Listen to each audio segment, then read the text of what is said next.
Hi guys, and welcome back to World's Best Gardens.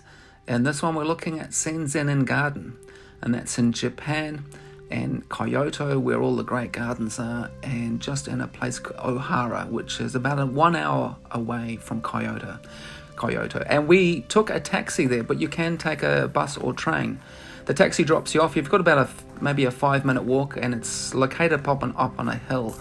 Now this guy here is Sacho. He's one of the Buddhist priests who developed this temple, and it is an amazing place to walk around. So we start down the bottom here, which is at the grand entrance with these big steps, big stone walls that sort of enclose it. And it was quite a warm day, and we were in probably what it would probably call sort of mid-autumn. So this is the bit where you go in, you get your information and your brochure. And with a lot of these temples, you do have to take your shoes off before you go into them. In this case, we just put them in a plastic bag. Some nice little courtyard gardens as we pass through, and you can see there's like this little enclosed garden there. This is one of the main gardens, and it is a sort of pond strolling garden, and beautiful water, nice reflections. Of course, this is all based on Buddhist priests, and what they were doing was creating these beautiful gardens so that they could contemplate and meditate and sort of see the world in a different light. Now, the garden has gone through a few renovations, but this guy here, he did one of the major renovations. He was a tea master, and of course the tea ceremonies is a big thing in the Japanese garden design, where you walk around and at the end of it you have a nice cup of camellia tea. What I also liked about this garden is that they had a lot of these water features with these stone basins where I think you're meant to wash your hands, and the sound from the sound of the trickling water was again really relaxing and helps you sort of get into the mood as you walked around the garden. What I really also enjoyed was that the garden had very much sort of like a dappled light with moss, maples and cedars.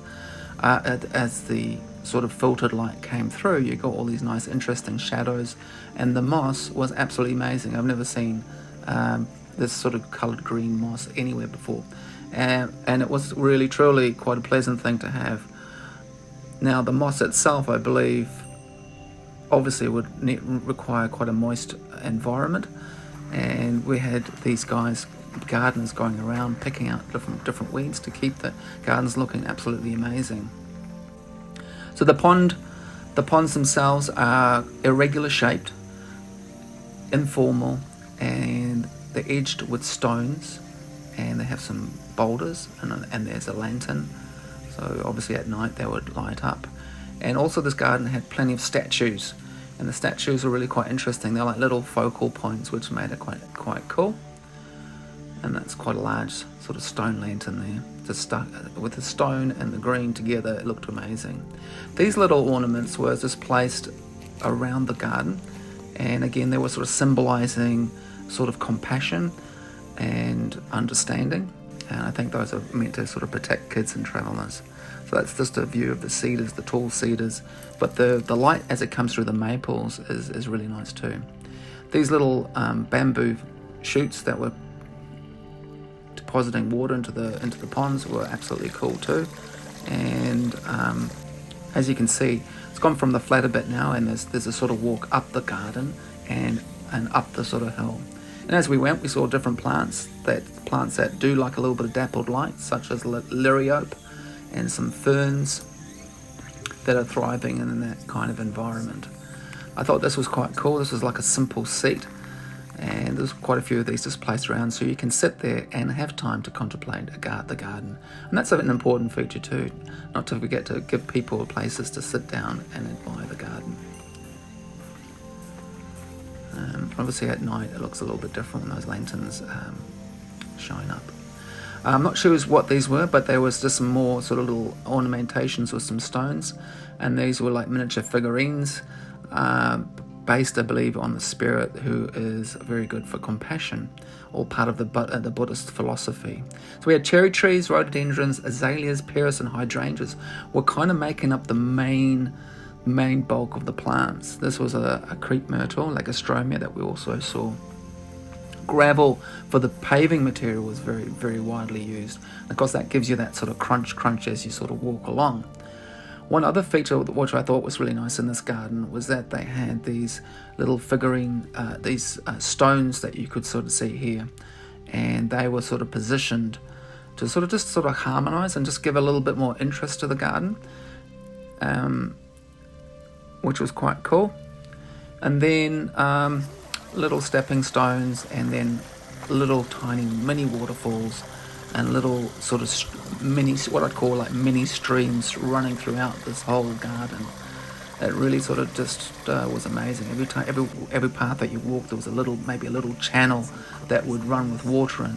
Of course, these clipped azaleas too were a big feature, and they looked quite amazing. They sort of give the garden a bit of a feeling of unity and sort of pulled everything together. And that sort of little bit more of the symmetric shape sort of was quite nice to see too in this garden. So again, these little gullies of water, little waterfalls. The garden itself is bordered by 2 rivers on either side, and so there was ample supply of water for these little rivers and little streams and fountains that were running throughout the whole property. Once more, we get some of these little figurines, little statues, very, very popular, and I didn't see any other garden that had as many of these little figurines. Really felt this garden was quite timeless and had been around for a long time. These stepping stones also were pretty awesome, as you could sort of step on them, and this was obviously a little bit about mindfulness and creating interest and flow. You had to be a little bit careful as you walked on them because they weren't the most flattest stones I've ever seen. And at the end of it, as you walked along the path, you've got this little seat to sit on, and then you can look back at the stream. And that's just another angle there, looking back at those sort of stepping stones. We're coming towards the end of the garden now, so as we sort of walked out, that was pretty much it, and we walked back down the hill, and we caught the bus back into Kyoto, which took about an hour. Well worth a visit if you guys are in Japan. This was one of the best gardens I saw when I was there.